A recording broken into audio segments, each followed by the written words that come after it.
Hello, I'm Jeffrey Sachs. I'm university professor at Columbia University. I'm very honored to be part of the China Democracy Forum. Thank you for this forum.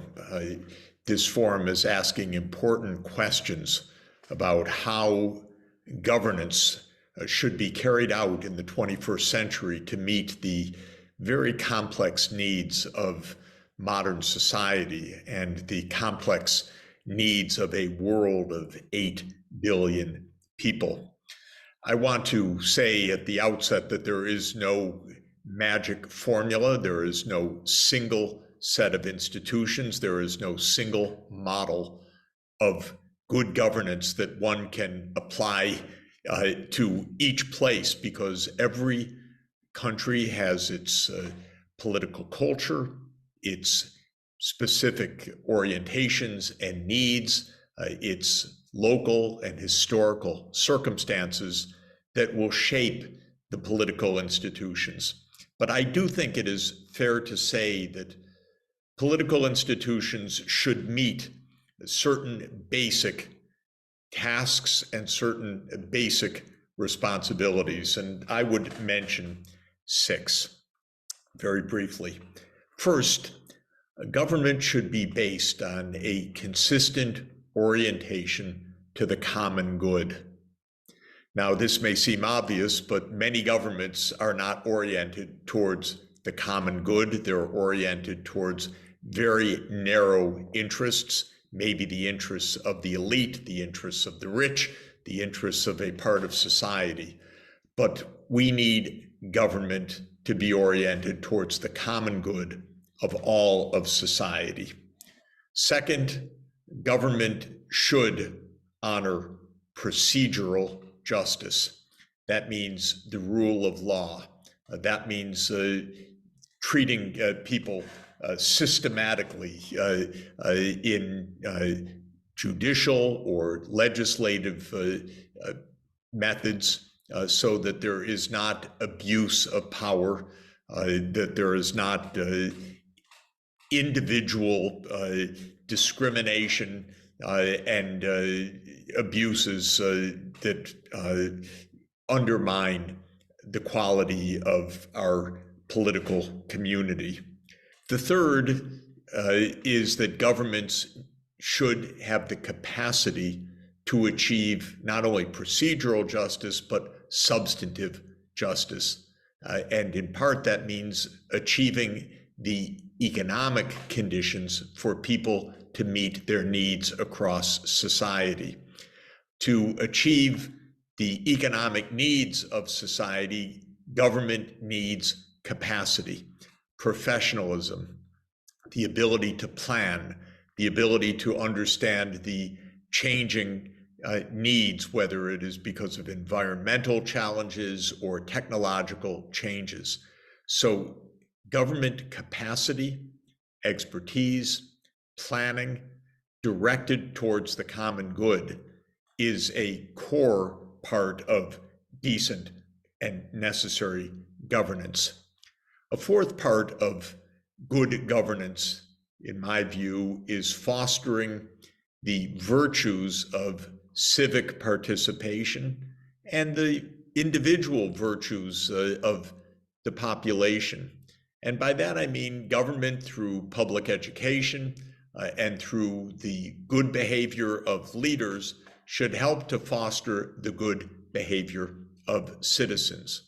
Law abidingness, generosity, altruism, mutual respect, all of these individual virtues, virtues of moderation, virtues of care about others, should be fostered communally, and government by example, by good public education, by carrying out policies of procedural and substantive justice, can help to imbue virtues in society.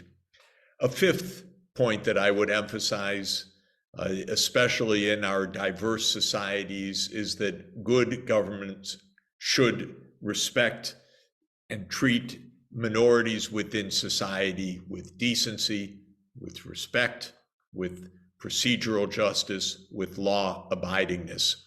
We have diverse communities, and in diverse communities, there are risks of discrimination, of intergroup conflict and hate, and it is crucial for governments, especially in multi-ethnic societies, to ensure that minority groups are treated with decency, with human respect, with justice.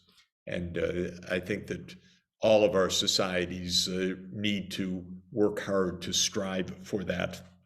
The sixth point of good governance that I would emphasize is the need for governments to treat other nations with respect, with peace, with a readiness for dialogue, and with a readiness for global cooperation.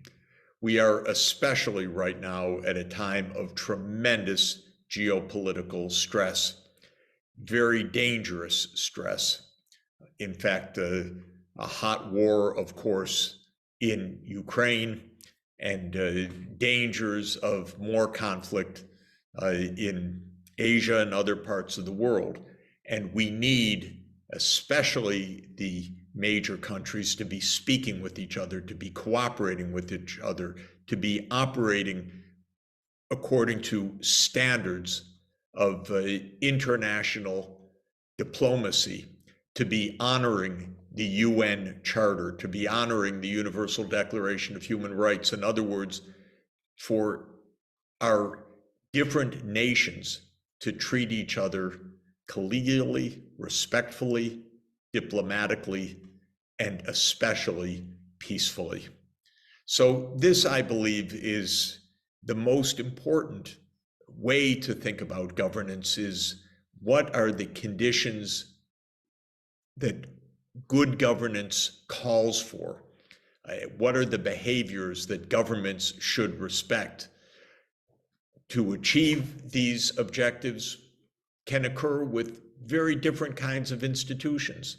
And even the same kinds of institutions at some times can function well and at other times can function poorly. In American society, our political institutions are not functioning well right now, in part because big money in campaign finance and lobbying corrupted a lot of our political system. So institutions need to be renovated. They need to operate properly. They need to fight against the corruption of the political systems themselves. A final word that I would like to add about this diversity of political institutions, but the shared need to focus on the common interest, the common good, and in a way which promotes virtue and which promotes human dignity and promotes cooperation among nations, is that we should be drawing on our ancient wisdom to help us to achieve this kind of virtuous politics. In the Western tradition, the first and I think the greatest book of political science ever written in the West was by Aristotle, The Politics, which goes back 2,300 years. And the companion volume of The Politics was the Nicomachean Ethics. So ethics and politics were put together in the Western tradition. In the Asian tradition, Confucius taught about proper behavior of individuals, as Aristotle did, virtuous behavior, and also the virtuous behavior of states. So a similar kind of tradition. I think it is extremely important for us to tap these deep traditions, Aristotle in the West, Confucianism, and other traditions, so that we can find our grounding and achieve mutual understanding and mutual respect. Good governance can come in many ways. It should be based on the deep wisdom traditions, history of statecraft, national cultures, but especially it should aim for the common good, and it should aim for international cooperation. Thank you to the China Democracy Forum for your very deep and serious look at these issues, and I am most grateful to be invited to share these few brief thoughts with you. Thank you so much.